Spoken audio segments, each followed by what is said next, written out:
Today's story is personal, emotional, and full of beautiful expressions that will help you not only learn English but feel English. The title is I Went to New York and I Didn't Come Back the Same. It's about chasing dreams, finding unexpected friendships, and discovering yourself in a city that never sleeps. As you listen, pay attention to how emotions are described, how conversations are built, and how the story flows naturally. I'll also add explanations of useful vocabulary and expressions at the end. So let's begin the story.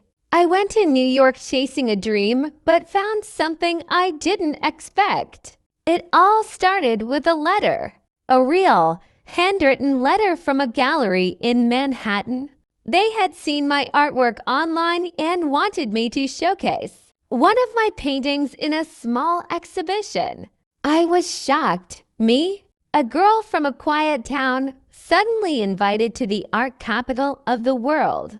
I booked the ticket without thinking twice. As the plane landed, the skyline appeared, like a painting of its own, steel towers stretching into the clouds. The Statue of Liberty standing like a story waiting to be told.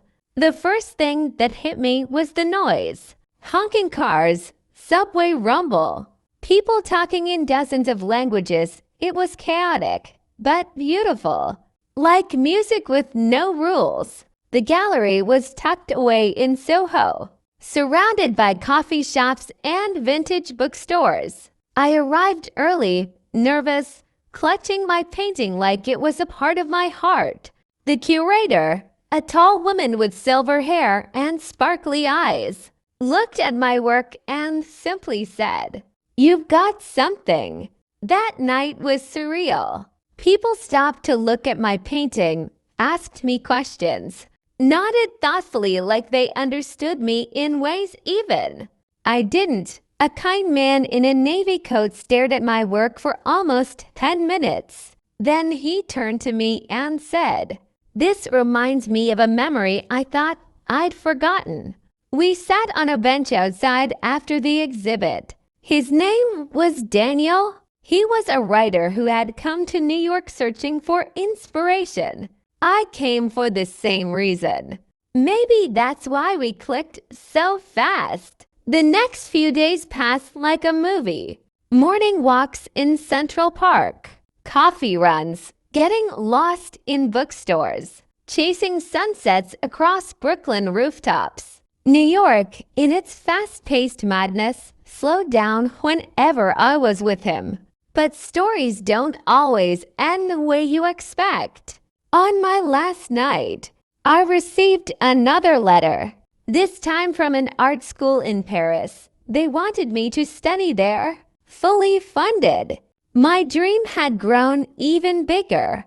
I sat with Daniel on the steps of the Met Museum, the city glowing around us. I told him everything. He smiled, not sadly, not bitterly, just knowingly. "Go," he said. "New York will miss you, but Paris needs to meet you."